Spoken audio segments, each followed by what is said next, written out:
It's a disease that causes the heart's main chamber to enlarge, making it vulnerable to life-threatening rhythm abnormalities. Dr. Barry Marin of the Minneapolis Heart Institute is trying to raise awareness of the disease that affects 1 in 500 people. He also discovered that hypertrophic cardiomyopathy is the leading cause of sudden death among young people and even among trained athletes. Only an echocardiogram can give complete pictures of the heart, showing problems that would normally be missed. While some HCM patients live normal lifespans without symptoms, the disorder can cause death or disability, especially among those who put extra strain on their hearts. Colin's mum, Connie, was shocked that not only was her son sick, but he had a relatively common disease that few people had ever heard of. In some cases, a heart transplant is the only option for HCM patients. Others can be treated with medication or implantable devices. When a heart stops, a race against time begins. Paramedics struggle to keep the victim alive long enough to get to a hospital. But with a survival rate of 5% or less, the odds are stacked massively against them. A recently published study shows that a drug called amiodarone can double the patient's chances of getting to the hospital alive. When a person goes into cardiac arrest, the first response is cardiopulmonary resuscitation, then defibrillation. But if by the third electric shock the heart hasn't returned to a regular beat, the standard procedure is to inject the drug lidocaine. While amiodarone has more chance of getting a patient to hospital alive than lidocaine, it's harder to administer, with the paramedics having to prepare an IV on site. And even if a patient does make it to the emergency room, amiodarone doesn't raise their chances of getting out alive.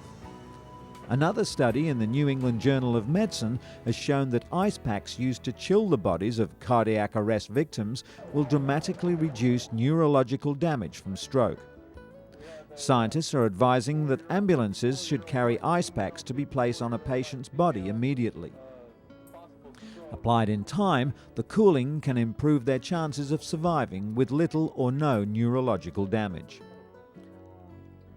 The findings from Australian and European researchers in 2 separate studies offer an inexpensive new tool to help the millions of people who suffer cardiac arrest worldwide.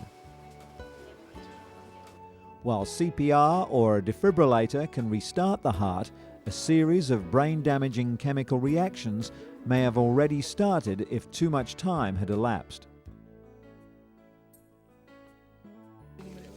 Doctors at Duke University Hospital in North Carolina have already noted many positive effects of the cooling technique. If the heart stops beating for more than 5 minutes, brain damage or death is very likely. But lowering the body temperature to 92 degrees Fahrenheit, 6 degrees below normal, is considered the optimum temperature. Of the 1.1 million American heart attack victims each year, only about 20% get to the hospital in time to benefit from the latest clot-busting medication. Non-invasive prevention implantable. These were the buzzwords at a recent meeting of the top minds in cardiac care. Among the advancements in the research into the world's biggest killer, heart disease, is a new drug-coated stent that's proven 100% effective. Surgeons can now combine balloon angioplasty with stainless steel stents to prop arteries open. But the body builds scar tissue around the stents, causing it to reclog, a process called restenosis. The new stents stop this from occurring. The drug-coated stent is not approved by the FDA yet. Researchers are still working on ensuring that the drug coating is not rejected by the body. Another bit of high-tech help for the heart is a combination defibrillator and pacemaker in one. Research on the FDA-approved InSync shows positive results. These patients have faulty wiring in their hearts that causes abnormal rhythm. The condition is usually fatal within 5 years of diagnosis. The InSync not only regulates the heart's rhythm, it also shocks the heart if it beats irregularly. Studies showed that those with it survived longer and had a better quality of life.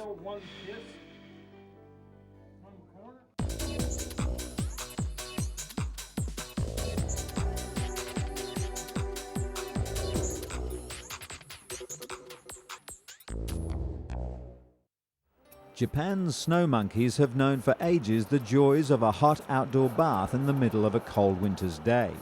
But now people from across the globe are discovering the same pleasure in Iceland.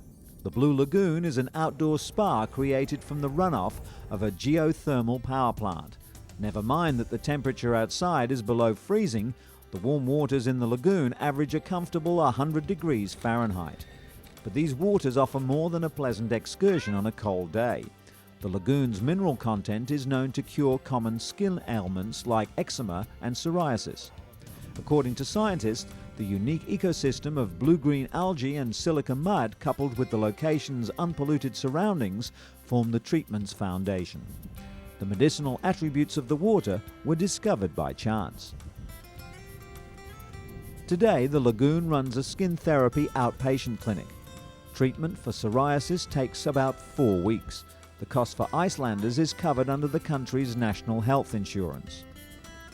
The price for foreigners depends on the length of their treatment. A daily visit, excluding special treatments, costs about $80. However, most of the people who arrive at this oasis don't come for treatments, but rather to be treated to an afternoon of relaxation. There's nothing like it.